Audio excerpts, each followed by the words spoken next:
Mesmo com a ausência do Kylian Jornet, no evento que estava celebrando 20 anos, e Kylian é o maior vencedor, né? Uhum.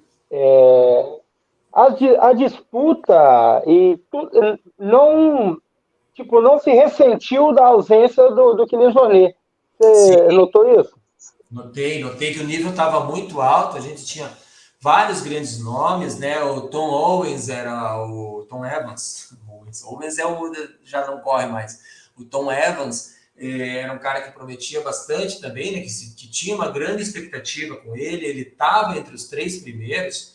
Eu acompanhei, inclusive, a transmissão ao vivo no momento que eles chegam em Courmayeur, que é basicamente metade da prova, 80 quilômetros, onde ele tinha passado pelo ponto de registro anterior, coisa de 5 quilômetros antes, ele ainda estava em terceiro lugar.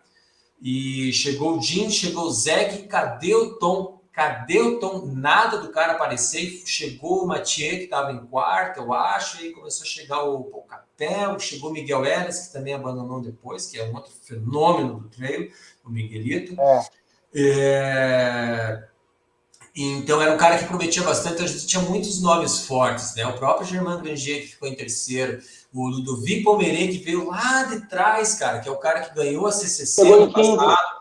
O Ludovico lá, o cara tem 48 anos, sabe? Já é um cara veterano, ganhou o TMB em 2016, então já ganhou várias provas importantes, mas o cara que, pô, se vê os primeiros 40 quilômetros, ele estava em 30º alguma coisa, sabe? Ele foi lá e meteu, acho que o sexto ou sétimo lugar, sabe? Então a gente tinha nomes muito fortes, né? Os que O abandonaram Mathieu também. Blanchard também fez uma grande corrida, O chegando em Blanchard quarto. também estava visivelmente decepcionado, acho que ele esperava que conseguiria entregar mais, né? Principalmente pelo que ele fez ano passado, né? Que ele só Uhum. perdeu para o Kylian, só, né? E chegou muito perto, a briga foi muito boa. Então, e às vezes a gente nunca sabe, aquilo ali pode ter sido o top da carreira da pessoa, né? Nem todos vão se manter É, lá no alto, como o Kylian Jornet se manteve no alto, como Scott Jurek na década anterior ainda se manteve, venceu 7 Western States, né? Kubica. Pode ter sido, o Kubica, pode ter sido o auge da carreira, como foi do Paul Capel ele ter ganhado aquela UTMB. Ele está correndo agora e não é mais o mesmo que ele era anos atrás, né? Então, dava para ver que o Blanchard estava um pouco decepcionado e tal. Mas foi uma prova que tinha um altíssimo nível mesmo, assim, né? Tô tentando lembrar de outros nomes, o Hannes Nannenberg, que também é um cara que é forte, o Peter Engdahl, como é que eu ia esquecer do cara? O cara que ganhou a CCC também ano passado. Falei do Ludovico, Uruguai. né? Já ganhou, o Ludovico ganhou a TDS.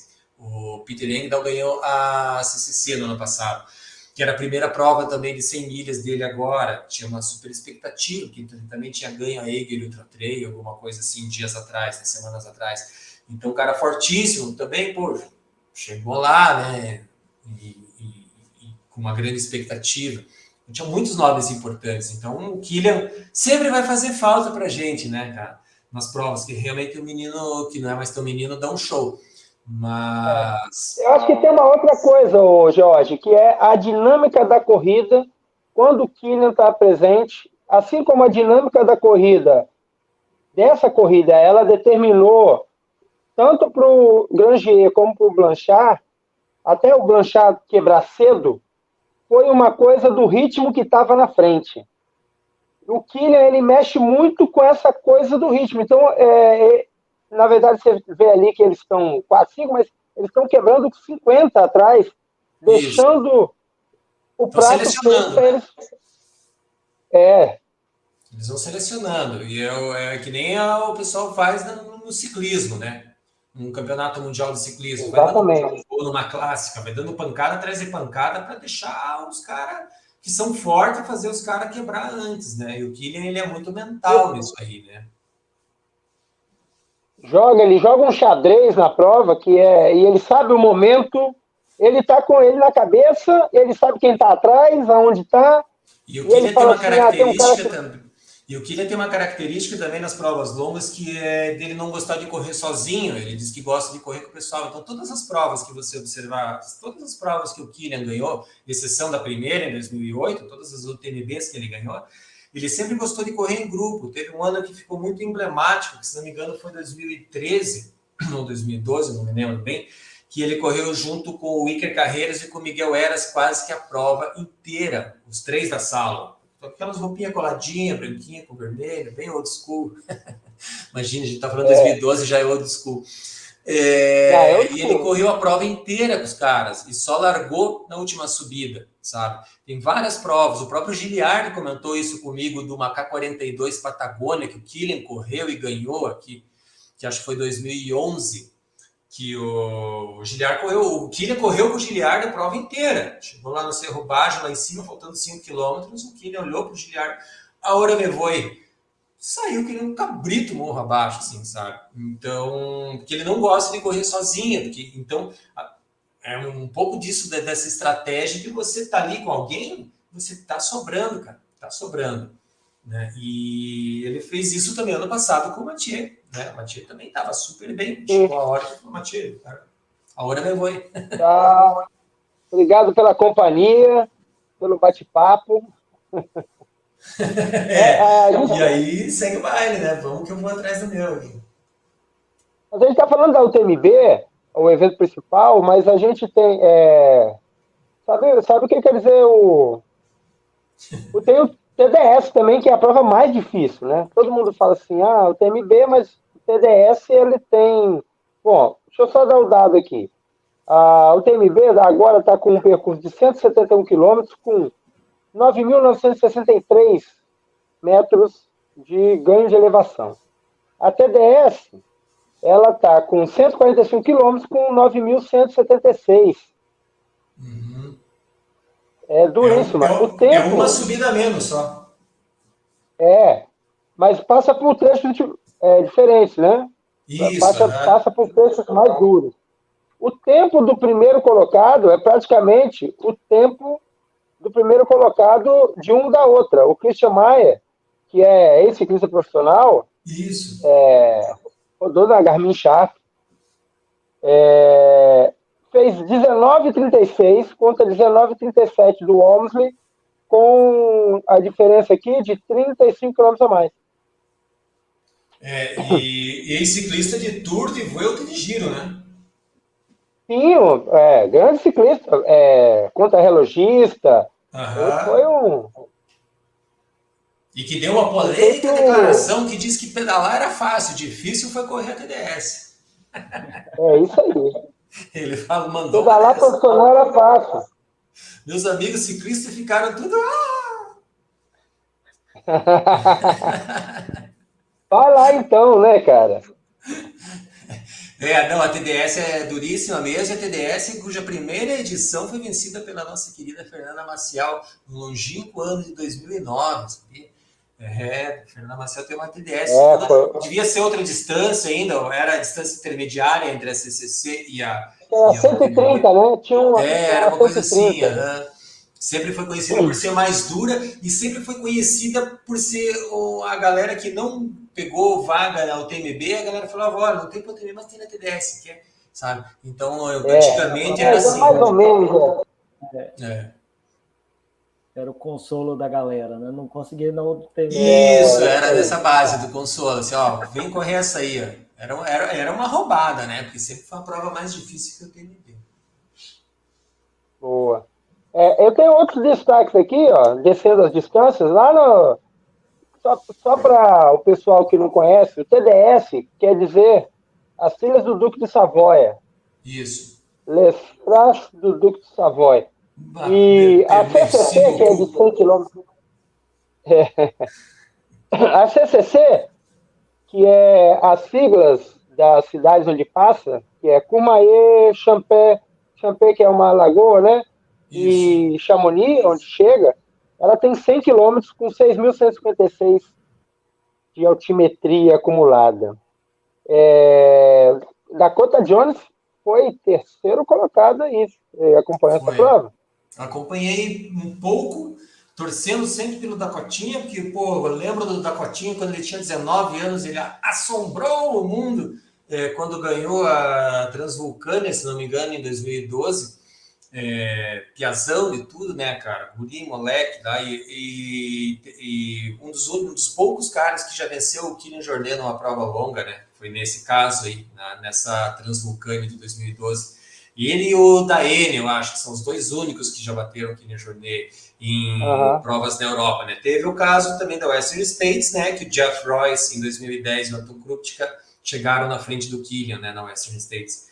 Mas é um dos poucos caras que já conseguiu bater o Kilian. Eu acompanhei o Dakota, torcia por ele, mas a CCC é incrível. É estranho até falar isso, mas hoje em dia 100 km é uma prova rápida.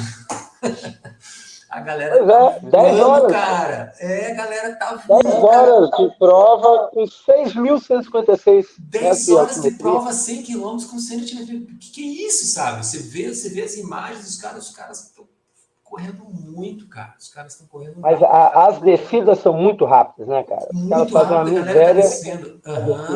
Descendo a 4, 3,5, sentando o bico. Tava muito intenso.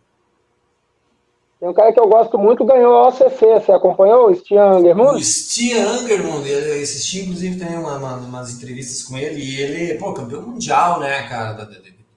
Tem dela, a camisa arco-íris. Né? Hã?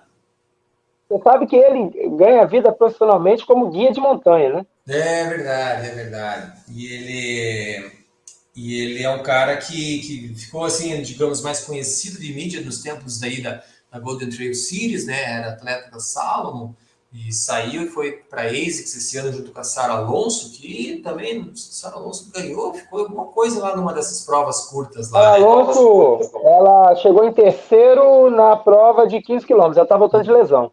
É isso, que ela sofreu a lesão já no começo do ano, né? Então acho que foi a primeira prova dela com a ASICS, né? Então, o Stian, que também, na declaração dele, ele é um cara que corria as longas distâncias, as provas de 80 e tal, e tirou um pouco o pé e focando nessa média distância, por assim dizer, que são as provas de 40, 50 quilômetros, e se deu bem nisso aí, né? Se deu bem, tá campeão mundial e tal, e ele é um cara que é rápido, mas que já deu declaração de que sim, ele quer voltar a fazer provas longas de novo, mas por enquanto ele está desfrutando dessa boa fase, dessa forma que ele tem. De repente pode almejar uma Zegama forte ano que vem, que é um 42 quilômetros, que são importantes, né, que é um título importante para a pessoa e de repente defender o campeonato mundial daqui 2 anos, que vai ser agora a cada 2 anos, né, o mundial. Isso. E a Kate Sheet foi segundo lugar também na OCC, Kate Sheet que já ganhou. Que foi campeã do ano passado, né? Ela foi campeã do ano passado, né? É uma americana que mora na Europa. É mais uma americana que mora na Europa, né? Então, porque existe realmente essa diferença nessa configuração de trilhas, principalmente de verticalidade, né? De terrenos, né? O próprio Jim Walmsley era um cara que morava, do Arizona, de Flagstaff, que sim, tem as montanhas e tal, mas não tem aquela altimetria e aquele tipo de terreno técnico como você encontra nos Alpes, né? Então o cara falou, não, vou treinar nos Alpes, pô, se eu vou correr nos Alpes, eu vou treinar e vou morar lá, né? Então ele fez super a lição de casa por 2 anos e conseguiu isso que ele precisava, né?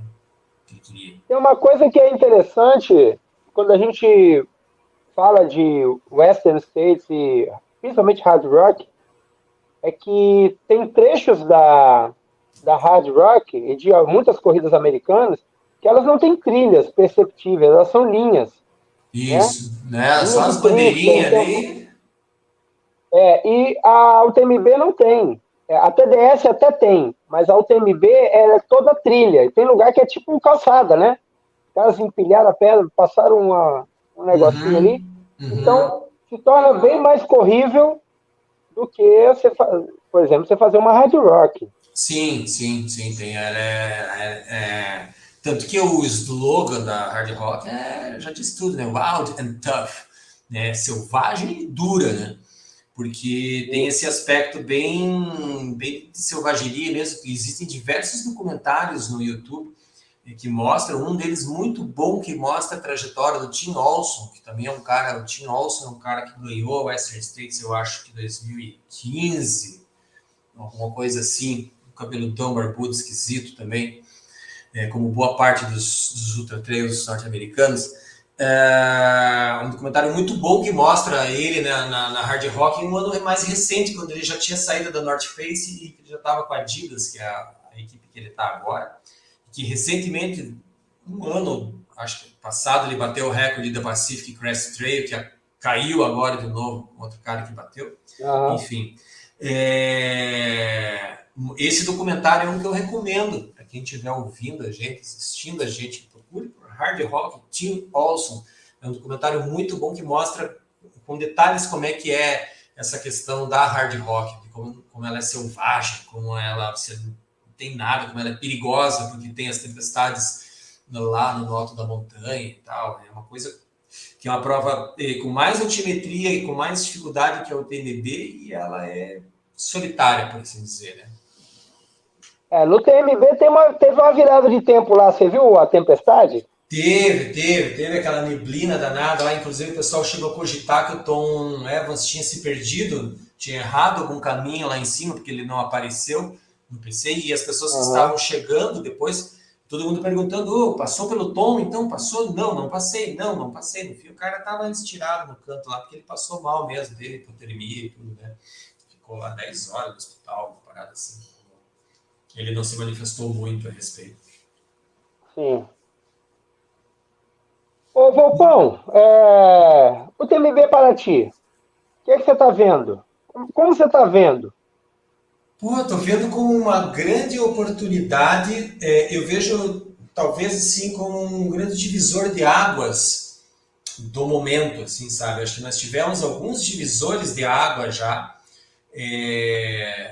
acho que talvez esse seja o segundo grande divisor de água, que acho que é um momento, uma oportunidade muito grande da gente consolidar a importância, a representatividade disso e principalmente, acho que principalmente formar novos apaixonados por corrida em trilha. Por quê? Acho que eu vou falar principalmente das distâncias mais curtas, né? Dos 21, dos 35 quilômetros, que elas são provas que já exigem atletas que já não são iniciantes, né? A pessoa já deve ter feito antes uma prova de corrida em trilha de 12, de 15 quilômetros, para poder se inscrever no 21, por mais que a gente saiba que não tem tanta altimetria, que tem muito estradão, que é para engrossar o caldo, por assim dizer, da festa. Mas eu vejo como é uma grande oportunidade desses atletas entenderem e se encantarem pelo que representa a corrida em trilha, não só do que representa o TMB. O trail running é muito maior do que o TMB, né? As possibilidades que correr em trilha oferece são muito maiores do que você colecionar uma pedra para você entrar no sorteio para uma prova, sabe? O mundo é muito maior do que o TMB. Então eu vejo como uma grande oportunidade que, se for bem trabalhada pela mídia, e é esse papel que eu espero poder trazer para as pessoas com a minha participação lá, né, com a minha presença lá, conversando com as pessoas, gerando conteúdo, entregando esse tipo de informação, de buscar aquilo que vá além do primeiro, segundo, terceiro colocado na prova, sabe? Isso aí a gente tem diversos canais de divulgação que são muito mais competentes até do que eu. Eu me interesso por isso também, eu acho legal, mas não quero ser mais do mesmo nisso aí. Eu quero que a UTMB, eu quero contribuir para que a UTMB tenha aquele entendimento pleno pelas pessoas, sabe? De que é uma festa do esporte, de que é um festival, de que é um show. Às vezes as pessoas falam, você fala que é um show o negócio. Cara, show é ruim? Não é ruim, cara. Só, às vezes eu não gosto de estar lá, sabe? Mas nesse caso, quando eu recebi o convite, eu faço questão, sabe? De poder levar essa mensagem. Se a mensagem vai ser compreendida, se não vai, aí é outra história. Aí diz mais sobre o receptor do que sobre o emissor da mensagem. O que eu quero passar, e a minha expectativa é que a organização consiga também colocar isso nos dias de prova, que, porra, é uma festa, cara. E o trail running é um esporte lindo, que a corrida em trilha é um esporte que pode e deve ser amigo da natureza, que deve ser amigo das comunidades locais, que são diretamente impactadas por isso. Não, quando eu falo impacto, não só impacto ambiental, social, mas que traz recursos, que traz renda, que traz visibilidade. Isso é muito importante de ser falado e de ser batido na tecla desse impacto positivo, e os negativos também vão existir, que uma prova desse porte, desse nome, traz. Tanto que foi um frisson gigantesco no final do ano passado, quando surgiu a notícia, né? E com toda razão, afinal de contas, o Brasil tem um mercado enorme para isso, né, para que haja uma prova desse padrão, desse nível, com milhares de atletas envolvidos, com centenas de voluntários e tal. Então, eu vejo com muito bons olhos, assim, eu vou ficar de olho. Eu espero que saia tudo conforme aquilo eu imagino que deve sair, porque um evento com esse nome, com essa importância, tem tudo para ser realmente, como eu falo, um divisor de águas, de que a partir da UTMB Paraty 2023, o trail running tem essa visibilidade ainda maior e que quem estiver lá participando entenda que os valores da corrida em trilha são muito mais sobre montanhas que sobre corridas, tá? Muito mais corridas no sentido races em inglês, não no sentido run. Que esses valores são muito mais importantes que o companheirismo, o coleguismo, a honestidade, o não tomar droguinha, sabe? Esse tipo de coisa que precisa ser muito falado. Contemplação, desfrute, trazer a família para conhecer a cidade, para, sabe, todo mundo se divertir no ambiente pacífico, no ambiente bacana. É isso que eu acredito que a UTMB vai trazer. Por isso eu acredito no projeto. E mesmo eu com todo o minha rabugentice, assim, de não gostar de muito fervo, de não gostar de muito show, de não gostar de fumacinha, de luz e música alta na largada. Porra, achei mó legal, fazendo um parênteses, achei mó legal que tava sem energia elétrica no dia da Ultra dos Perdidos, agora aqui no Paraná, que rolou, porque tinha rolado a tempestade, estavam só com gerador, daí não tinha som. Cara, você consegue ouvir o coração dos atletas na largada, velho. Isso é muito legal. Você consegue ver a tensão, a respiração, a galera, todo mundo, vamos, e aí, pá, bora. Cara, isso é muito legal, sabe? Esse, para mim, é o que me move no trail running. Então, eu espero que Paraty consiga trazer isso aí pra gente também. Pode ter a musiquinha, pode ter o raio laser, pode ter o show do Paulo Ricardo lá. Não tem problema, vai ser bem legal. Eu estou muito esperançoso que isso aí possa realmente ser esse divisor de águas e que 2024 seja ainda melhor. Não fala mal do Paulo Ricardo, não, que o Emílio gosta dele, porra. Eu fui no show do Paulo Ricardo da RPM aqui, 500 metros de casa, aqui em 1986. Da RPM, tinha 8 anos de idade, super gosto da RPM. Aí valia, né? Hoje em dia, sei lá. Mas o show é massa, eu gosto do show. Eu só acho que é mais do que o show. Só isso. Né? Claro, não pode ser só o show. Na verdade, tem o... É porque o show da competição de trail run, assim como da Olimpíada, não é a luzinha, não é o som alto, é realmente... O grande show é a história de cada um que chega ali, né, Jorge? Exatamente. Por isso que eu jamais vou desmerecer qualquer pessoa que participe de uma prova dessa, pelo contrário, só porque eu não gostaria de... Porque cada um sabe a história que carrega, cada um sabe o sacrifício que paga, e eu super respeito, eu quero trazer pessoas para o canal para conversar sobre isso aí, muito mais conversar com o colega ali que saiu do sofá, perdeu 30 quilos e começou a correr em trilha, vou ter mais prazer em conversar com ele do que com o Jim Walmsley, por exemplo, sabe? Porque a história do Jim Walmsley eu já conheço, a do cara ali eu não conheço, sabe? E ele tem uma inspiração. E é fácil conhecer a história do Jim, né? É fácil conhecer as histórias que chamam a atenção. Mas tem histórias que a gente precisa contar de vez em quando. Sim, claro, e pessoas comuns como nós temos história. Eu contei um pouco da minha história hoje, que é uma pessoa comum que descobriu a corrida numa revista de bicicleta, entende? Então, que teve a sorte de conhecer isso enquanto era adolescente e não precisou passar por todo esse processo que muita gente passa de descobrir o esporte só depois que o casamento tá uma porcaria, só depois que perdeu o emprego, só depois que se afundou com álcool e remédio de tarja preta, e aí o esporte salvou. Ainda bem que existe o esporte para salvar essas pessoas. Eu tive a grande felicidade de, mesmo tendo vindo de uma família bastante problemática nesse sentido de sexo, drogas e rock and roll, ter tomado um rumo um pouquinho melhor, assim, e hoje meu vício ser continuar correndo em trilha, que eu não consigo largar essa coisa. Meu Deus do céu. Muito bom. Alexandre? Eu só tô aprendendo. Olha que tal, hein? Eu sou um bebê cara, nisso tudo, né, cara? Tá engatinhando. Cara, se deixar aí, a gente tem história para contar até amanhecer. Uma coisa interessante que eu tenho ouvido no seu discurso é uma coisa que o Emílio e eu, a gente conversa muito, e o Emílio bate muito nessa tecla, do amadurecimento do atleta, de respeitar o degrau por degrau, para evoluir numa prova, sempre pensando no crescimento, no desenvolvimento. Eu já conheço o Emílio há quase 20 anos, praticamente há 20 anos, e aí ele usa sempre um termo comigo que é construção. Tem que construir um resultado. E eu ouvi isso de você. Você falou isso, que é uma etapa de construção, que não pode pular etapa. Pular etapa, você talvez consiga alguma coisa a curto prazo, mas a longo prazo talvez isso não gere um resultado positivo para você.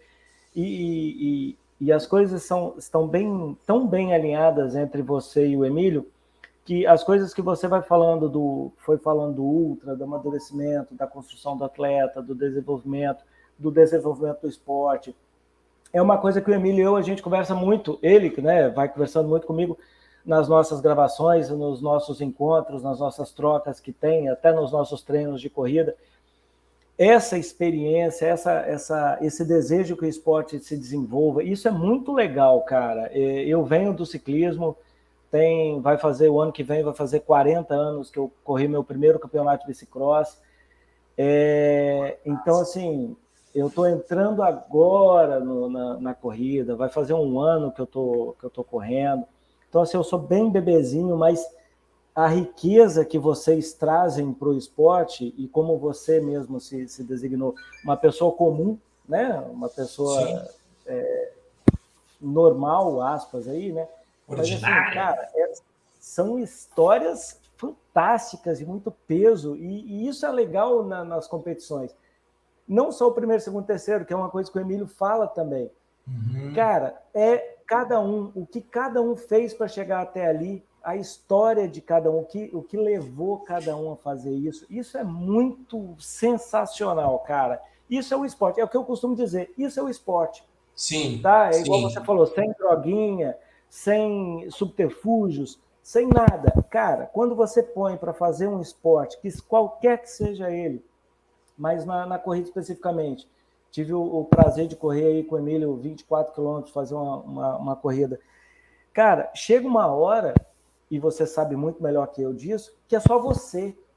Sim. Então, que seja no primeiro quilômetro, no quinto, no 10º, no 20º quilômetro, mas chega uma hora que acabou, cara. O que você tinha de máscara, ou de energia, ou de que quer que seja, ficou para trás. E dali para frente, o que vai te levar até o seu objetivo é você. E ali você faz uma viagem interior, você se descobre, se reinventa, você chora, ri, e vai, cara. Você diz que nunca mais vai voltar, mas volta, né? Chega no final, você fala assim... O golpe tá aí. Qual vai ser a próxima, né? Exato. A corrida, e principalmente as corridas de longa distância, elas te proporcionam isso, mas para você chegar na corrida de longa distância, você tem que ser humilde e respeitar que você precisa quilômetro após quilômetro, né? Não se constrói um prédio pelo telhado, como dizem os grandes filósofos da humanidade. A gente precisa construir isso mesmo. E eu passo por um processo parecido com esse de reconstrução, porque não é porque eu já corri, sei lá, quantas maratonas, ou isso e aquilo, ou porque eu, nossa, subi a montanha de não sei quantos mil metros na Conchinchina, no Cacha-Prego, que eu posso fazer isso hoje. Isso é passado, o passado já não nos pertence mais. Eu aprendo com o passado, eu tiro boas referências e aprendizados, mas o que eu tenho que construir é feito hoje, tá? E, então, se um dia eu tenho o sonho, a meta, o desejo, a ambição de correr uma grande prova, ou de subir uma montanha de 8 mil metros do Himalaia, ou de cruzar a América do Sul de bicicleta, curtindo a vida, isso só vai acontecer se eu estiver trabalhando hoje para isso. Sabe? Se eu souber fazer as minhas escolhas hoje, e acho que isso é muito importante, a gente, vocês, enquanto profissionais de educação física e também criadores de conteúdo, eu como um comunicador dentro dos canais que eu me proponho a comunicar, tentar passar isso de uma maneira da importância que isso tem no mundo onde a gente tem esse ruído extremo, onde as pessoas estão mais preocupadas em viralizar um vídeo com alguma coisinha engraçada e não sei o que, ok, é bacana, entretenimento no Instagram, no YouTube é muito legal, eu também gosto de ver, eu fico vendo vídeo de gatinho aqui, cara, o tempo todo, cara, eu gosto de gato, cara, sabe? Mas passar uma mensagem interessante, com qualidade, com conteúdo, através das nossas redes sociais, é um papel muito importante, que deve ser muito respeitado, né? E esse aspecto da construção, acho que é um dos que a gente precisa bater mais na tecla, porque a gente vê, a gente observa, a gente olha o que está acontecendo, muito das pessoas pulando etapas, né? Pessoas que, infelizmente, muitas vezes por pressão social, por uma fragilidade que ela tem, dela precisar se sentir admirada, amada, desejada, então, cara, eu preciso entregar isso aqui, eu preciso entregar uma linha de chegada de uma La Mission 50 quilômetros, sabe? Porque, missioneiro, 50 quilômetros, cara, massa, legal, mas o que você... E o processo para você chegar lá, cara? Foi legal? Isso... O mais legal é a medalha, o fleece que você ganhou da prova, sabe? Você tem mais orgulho do que você viveu para chegar até lá ou de um objeto, sabe? Ou do número de likes que você recebeu em uma postagem sua por conta desse teu feito, sabe? Eu e a Paty comentamos no vídeo que vai para o ar amanhã que 2.600 e poucas pessoas se inscreveram e 1.700 pessoas completaram o TMB. Só que, sei lá, dezenas de milhares ficaram de fora porque não foram sorteadas. A gente está falando de uma prova de 170 quilômetros que as pessoas têm até 48 horas para fazer. Ou seja, tem muita gente querendo fazer a mesma coisa, certo? Então não é um feito assim, extraordinário em termos globais. Ele é extraordinário para você. E essa é a motivação que você deve ter. Cara, eu quero correr um TMB 170 quilômetros. Isso aí, cara, é meu sonho. Cara, méritos totais. Eu nunca vou desdenhar do sonho de ninguém. Mas, não se esqueça, tem mais 2.700 pessoas do teu lado fazendo isso aí também, com o mesmo sonho, que se prepararam da mesma forma, ou às vezes com condições mais difíceis ou com condições mais fáceis. Então, vamos colocar as coisas bem no lugar, assim, sabe? Dessa questão do processo. Porque eu também gosto de falar que é muito mais difícil você correr 10 quilômetros abaixo de 40 minutos do que terminar uma prova de trilha de 80 quilômetros. Posso falar isso porque eu fiz uma prova de 80 quilômetros e aí eu já temos um lugar de fala. Já posso falar disso aí. Cara, porque eu mesmo, bem mal treinado, fiz uma prova de 80 quilômetros em trilha em 2013. Mal treinado, fiz a La Mission em 22 horas, por exemplo, né? Caminhando, descansando, dormindo, comendo bolacha todo social, sabe? Então, só que eu não consigo de jeito nenhum correr 10 quilômetros abaixo de 40 minutos. Então, vamos respeitar essa questão dessa progressão, sabe? Hoje eu tenho comigo... Vocês acham que eu não tenho vontade de me inscrever na Mons 55 quilômetros esse ano? Eu fiquei me coçando inteiro. Quando, vai ter a Mons, cara, o Danilo me chamou para correr a Mons, cara, daria para fazer, daria. Daria. Mas a que preço, cara? Que preço? Eu quero chegar lá, banco, tombando de lado, ou só para, puta, fiz a primeira ultra desde 2013. Cara, não é ainda, não é a hora ainda, sabe? O custo-benefício é muito alto, assim, eu corro um risco muito grande de me machucar, principalmente de me frustrar, e acho que maior ainda, de estar fazendo isso porque eu estou esperando um reconhecimento, um apoio, uma coisa que é efêmera, sabe? Que vai embora. Mas deixa eu te perguntar, isso não se chama maturidade? Eu acho que isso aí só vem com o tempo, até mesmo porque eu tenho uma história que eu acho que eu me encaixo hoje nesse grupo de pessoas que acabam pulando etapas. Eu fiz 5 maratonas em 5 meses. Primeiras 5 maratonas foi em 5 meses, cara. Uma coisa completamente absurda do ponto de vista fisiológico, mental, psicológico. Nunca devia ter feito isso, sabe? Não é algo que eu posso falar com orgulho que eu fiz, porque eu nunca mais fiz. E fiz daquele jeito, devagarinho e tal, né? Curtindo também. Não foi também, era uma época pré-redes sociais, então eu sei que não foi para impressionar ninguém. Então era porque eu queria, era o louco, era o tarado, vi uma prova, quero fazer essa prova, quero fazer tudo, aquela descoberta, que nem aquela paixão adolescente por alguém que você acaba de conhecer, que é a coisa mais encantadora do mundo, né? Nossa, corrida em trilha, vou correr esses 42 aqui, vou fazer a Praias e Trilhas ali também, que é 84, 42 sábado, 42 domingo, mas tudo bem, se eu quebrar no primeiro dia, pelo menos eu corri o primeiro. Assim eu fiz, cara, fiz errado, sabe? Hoje, assim, do ponto de vista, eu jamais recomendaria que as pessoas fizessem isso. Ou quando eu fui para os 80 da La Mission, eu não tinha esse treino, mas fui lá e fiz, sabe? Tanto que não é uma coisa que eu coloco na minha bio do Instagram, entende? Nada de errado também, quem coloca lá o tempo, o pace que ela correu as provas, cada um sabe o que faz o que acha que é melhor de ser feito, sabe? Mas o que eu quero mais passar nessa questão de que sim, com quase 20 anos de corrida em trilha, a gente adquire, Deus o livre se eu não adquirisse um pouquinho de maturidade também nesse tempo todo. E ainda assim, fica atrapalhada de vez em quando. A gente tem que respeitar o Volpão por duas coisas.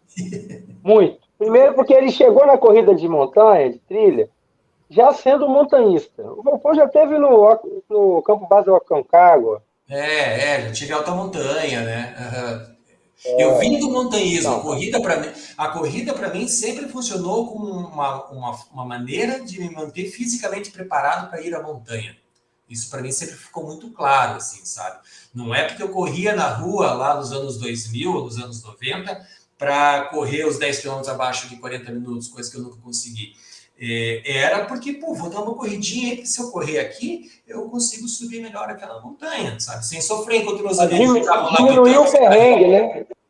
Os meus amigos ficavam lá com o capeta lá, eu tava de boinha, subindo a montanha, curtindo, enquanto eles estavam babando atrás, e eu tava lá tirando foto, tava curtindo o lance, porque eu tinha um condicionamento físico superior, por assim dizer. Então era essa a minha preocupação, que eu sempre gostei de me desafiar também. Gostava, vou correr hoje 10 km, que legal, Não tinha relógio, não tinha... O outro motivo que a gente tem que respeitar muito o Jorge Volpão é que ele passou pelo advento das mídias sociais e não colocou @ultrarunner, ultratrainer, ultravolpão. Cara, um dia eu vou fazer de zoeira isso, cara. Acho que o dia que eu fizer, se um dia eu voltar a fazer uma outra maratona em trilha, eu vou colocar Ultravolp lá, cara. Mas vem cá, aí o cara, estava questionando isso aí esses dias com os colegas aqui do treino. O mesmo cara que completa uma ultra e bota lá @ultra, quando ele quebra, ele deveria botar @DNF? Não, as vergonhas a gente joga para baixo do tapete, ou principalmente a gente faz textão no Instagram, explicando que o cachorro da vizinha latiu a noite inteira na noite anterior, que comeu uma coxinha estragada na rodoviária, que foi um erro, sabe? Sempre vai ter alguma coisa nesse sentido, sim. Então é muito mais fácil desse jeito. Eu prefiro esses aí do que o pessoal que faz o estardalhaço danado até a linha de largada e depois fica 2 semanas, eu acho que está correndo lá até hoje. Isso, que dá aquela sumida, né? Tome, tem gente aqui que está sumido tem uns quase 2 meses. Não, sempre. É mundial de skyrunning, sumiu. Depois tem outros que foram para La Mission, sumiram. Cada um dá o que tem, né? Essa é uma das chamadas leis volpônicas, que eu vou colocar numa tábua e mandar fixar assim em todos os backdrops e corridas em trilhas e as leis volpônicas, porque se vocês não sabem, o Alexandre não deve saber, óbvio. O Emílio talvez lembre de um certo evento assim que aconteceu em 2014, onde eu fui. Tem um texto no meu blog sobre isso aí, onde eu fui batizado, onde me colocaram a alcunha de Deus da Montanha. É verdade. Deus da Montanha, porque eu escrevia e dava essas opiniões contundentes, dava essas opiniões com essa verve, assim, com essa...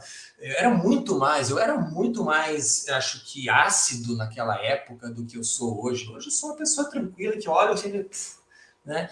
Mas antes eu falava e isso acabava pisando nos calos assim que estavam mal resolvidos de alguns atletas amadores, que eu jamais questionei pessoas da elite do trail e não sei o quê, porque inclusive essas pessoas que eu conheci, que eu convivi naquela época da elite do trail, posso citar diversos nomes, eu não tenho um A para falar de ninguém que eu convivi naquela época. Todas pessoas solistas, gentis, queridas, humildes, sabe? Mas, pô, aquela galerinha que ficava brigando ali pelo terceiro ou quarto lugar da categoria de uma prova de bairro aqui, esses eram aqueles que se doíam todo quando eu falava alguma coisa sobre, pô, falar que eu achava um absurdo as provas na época ficarem dando copinha de plástico, né, na montanha. Pô, na rua até entendo, mas, pô, prova de montanha, copinha de plástico, cara, pô, nós já estamos em 2014. E, pô, e aí muita gente se ofendia com isso aí, né? Então, fui alcunhado como Deus da Montanha e aí, desde então surgiram as 10 leis volpônicas, que um dia eu vou publicar numa tábua, assim, fixada nos backdrops das provas. E uma delas é essa aí, cada um dá o que tem, cara. Você não pode exigir da pessoa aquilo que ela não tem para dar. Então é isso aí, cara. Se a pessoa tem para dar o silêncio lá depois de uma prova que ela não foi bem, ela não consegue lidar com o seu próprio fracasso, pô, é o que ela tem para dar, cara. Deve estar doendo pra caramba pra essa pessoa, né, cara? Então a gente respeita a dor. Certamente. Olha, acho que nós estamos aí já com 1h20 e pouco, 24. Vamos deixar o Volpão descansar e as suas considerações finais. Ficou muita coisa para conversar, porque são muitos anos que a gente conhece. Pode ter o volume 2 aí em breve. Vai ter o volume 2. Pô, vocês não vão estar em Paraty? Eu vou estar em Paraty. Pô, vamos entrar ao vivo de lá no meu canal e vamos fazer uma resenha no massa lá também, que eu vou estar lá eu quero a minha experiência com Paraty nesse ano, principalmente, vai ser sobre pessoas, sabe? Não vai ser sobre... eu quero contar histórias, sabe? Eu quero dar oportunidade, quero dar o microfone para as pessoas contarem suas histórias. Sejam os campeões da prova, sejam os favoritos da prova antes... Mas eu quero estourar minha conta do Google aqui, cara, de tanto vídeo que vai subir lá no backup, sabe? De histórias para contar. Se possível, transmitir ao vivo lá na piscina, todo mundo tomando uma caipirinha. Não, só eu posso tomar caipirinha, porque os atletas vão correr no dia seguinte. Mas lá na piscina do hotel de sunga de crochê branca, sabe? Contando histórias... contando histórias para a galera, cara, porque pessoas... o esporte é feito de pessoas, cara. Nossa modalidade é feita de pessoas, histórias de pessoas reais, sabe? Eu lembro, por exemplo, falando de futebol, por exemplo, dos tempos que não tinha internet, a gente só tinha o Esporte Espetacular para assistir nos anos 2000, nos anos 90, quando faziam aquelas matérias com os jogadores de futebol e meio que, entre aspas, entravam na intimidade desses atletas, e daí mostrava a história humilde de família, e não sei o que, como é que chegou lá. Cara, essas histórias que eu acho legal de contar.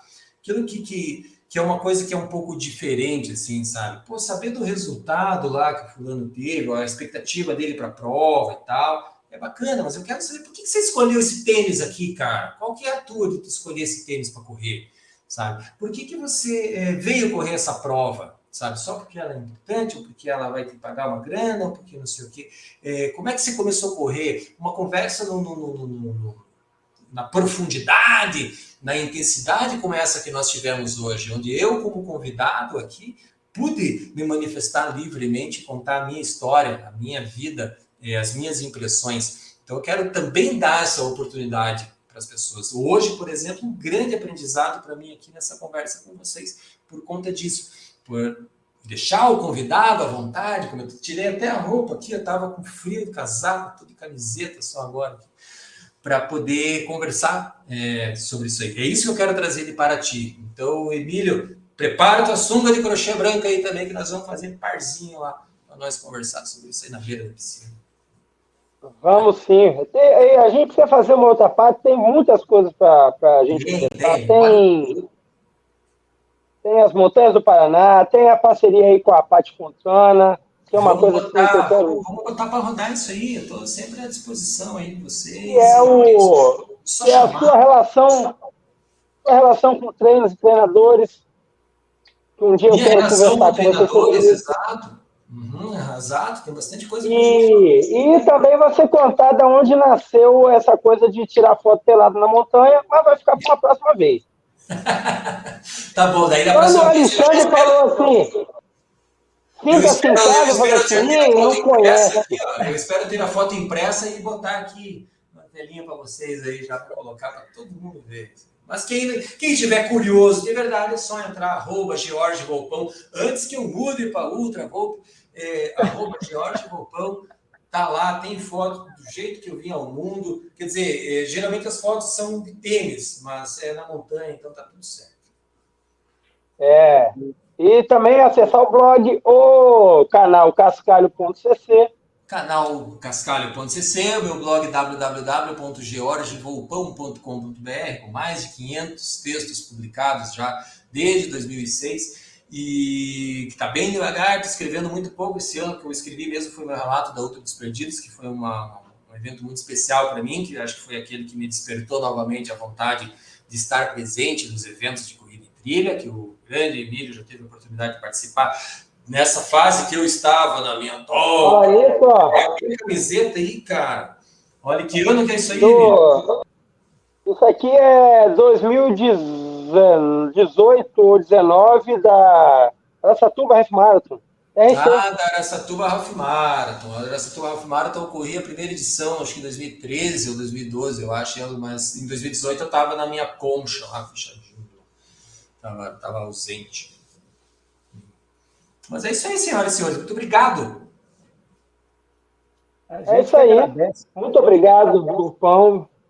O Alexandre, está com você aí, ó, finalização. Não, a gente só te agradece. A gente finaliza com a nossa campanha mágica. É isso. Obrigado. Um abraço. Valeu. Obrigado. Um abraço a todos. Valeu.